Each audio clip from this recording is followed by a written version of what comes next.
I won't lie, I have a lot of thoughts on Jax this new episode, so I kind of want to go over them with you. Okay, so obviously Jax is still trying to push people into boxes that he thinks that they should fit into, and gets very uncomfortable when Zubul points out the fact that he's not fitting into his own respective box, being a little hypocritical. Zubul also reinforces the fact that they're not characters by stating, I'm okay with the fact that my body changes, like I'm getting okay with that. And even when I do have issues, I reach out to people that care about me and I care about them. Again, forcing him to realize that they are people and not roles. So when Zubul tries to extend this olive branch of being like, hey, I talk about it with people, nudge, nudge, hint, hint, he immediately throws it off and he's like, you know what, I'm gonna go where y'all can't annoy me. And he goes to his bedroom to go mourn because the people that he did care about, they've abstracted. So now he's in his bedroom, he's looking at this picture of him, Ribbit, and Kaufmo. And this low-key made me think of something. What if he's so obsessed with being the funny one because when it was him, Kaufmo, and Ribbit, they were the funny ones, or like this funny group. And now it's just him, so he has to fulfill that role by himself. Or on the other hand, what if, Ribbit and Kaufmo both abstracted when they broke character, so to speak. So he's afraid of breaking character or anybody else breaking character, so they don't abstract. And when thinking about them, he almost abstracts himself. But the weird thing is, we don't know if this is for any other character, but as far as Jax, he was pretty much okay with it. At first, I think he was either confused or like uncomfortable, because we see that mask drop. Like the happy face that he has all the time, gone. But as soon as he notices Ribbit, he smiles. And it's not like the normal smile that we've seen throughout the entire series, it's like a gentle, Basically, he is almost at peace with what's happening right now. Even if he doesn't understand that it's abstraction, he's at peace. Okay, so we're gonna flash forward really quickly. In the scene where they're going to Kane's office, he stops to look at one of the missions that he was on, and we notice that it's the one that he, Ribbit, and Kaufmo went on when they had like the little Coco. He's obviously reminiscing, having flashbacks, memories. Pomni tries to bring him out of it and he's like, nah, I'm great. I think he's finally grieving or at least accepting the fact that they are gone and he's not using this coping mechanism to deal with it. He can't sit here and go, oh, it's fake or oh, it's a game anymore. Like, this is real. These are real people. And these real people are gone. They have abstracted. And it's so funny because right after this, when they're all holding hands and Jax refuses, still have to be Mr. Detached guy, right? Gangle asks Zubul, are we still gonna be friends outside of this, like, when everything's real? And Zubul reminds Gangle, like, we are friends. Everything that happened here, everything that we felt, everything that we did, everything that we are, it's real. Which further shows Jax that he just kind of chose to put people in pain and he did not have to do that. It wasn't some part of some character archetype that he had to fulfill. No, you just chose to hurt people. And that sucks. Okay, so now they're all in the room, they're getting ready to press the button, and Pomni's going, hey Kinger, which button do you think we should press? Zubul is obviously infuriated. Like, am I missing something? Don't we all want to leave? And in the background, Jax is having a literal mental breakdown. Not only did Zubul mention the fact that they have people to go back home to, they acknowledge, do you have anybody to go back home to? And a lot of people are speculating, no, Jax doesn't have anybody at home. However, in my personal, humblest opinion, I think that he not only has people that are at home, but I don't think that they were the kindest to him. I think that he was being abused at home. Now hear me out. Number one, the obsession with masculinity. Getting so enraged by the maid dress, even though he antagonizes everybody else in the circus. We also talk about the frilly pink room that we just saw.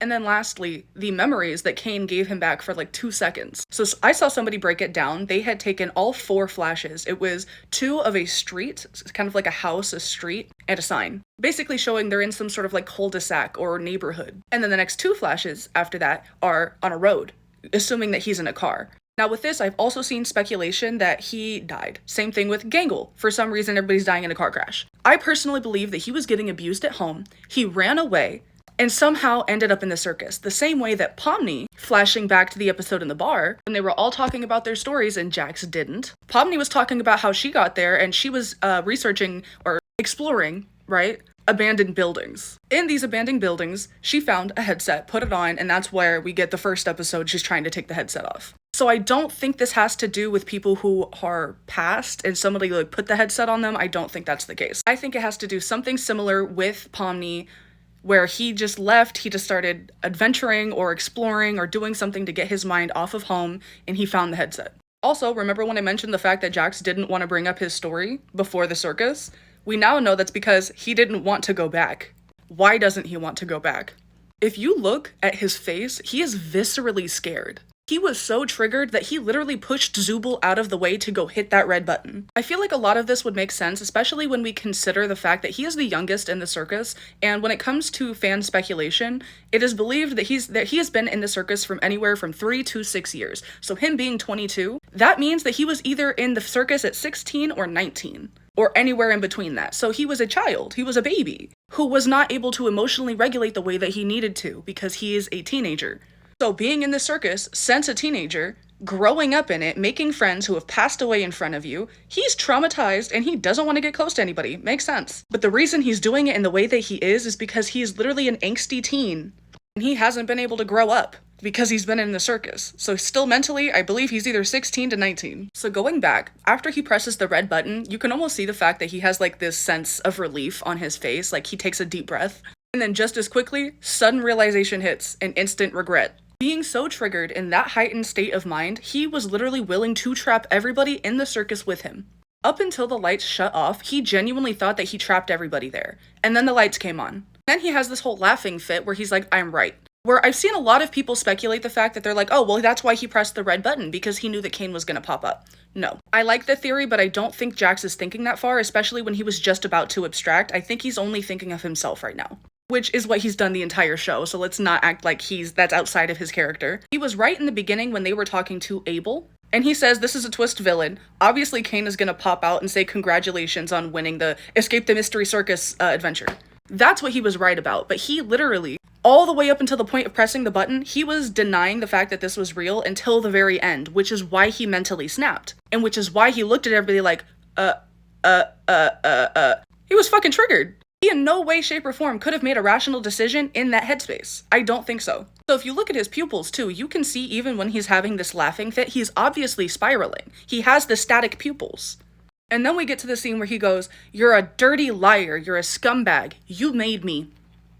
You made me what? You made me remember why I don't want to go back? You made me hit the red button?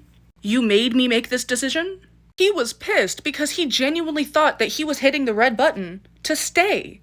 Jax goes on to talk about the fact that Kane can mess with their minds and their memories and all that good stuff. But Pomni outright asks, what about our names? If you notice, Kane did not outright say, I do not have that ability. He says that he has the ability to use temporary modifiers to make adventures more interesting, but then immediately says after that if he did anything more than that, it would be like a problem. He specifically says it would not end well. And then Kinger immediately remembers, in the light, mind you, bright as fuck, he's like, Scratch, the first abstraction.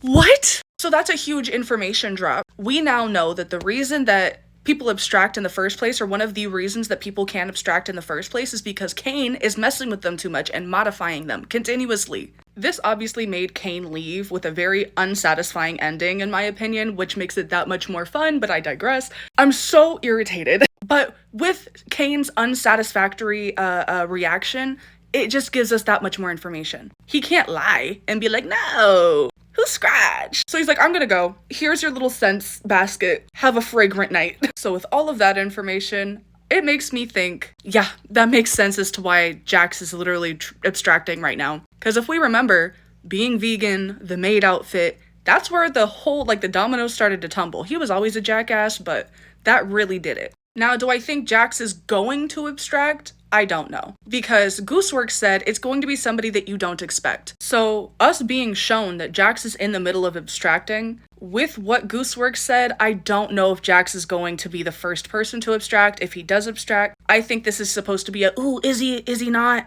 I don't think he actually is, but that's my own personal opinion. But who knows, maybe, looking at it from an optimistic point of view, maybe he will abstract and he will come back and will be the reason we know how to bring everybody out of abstraction.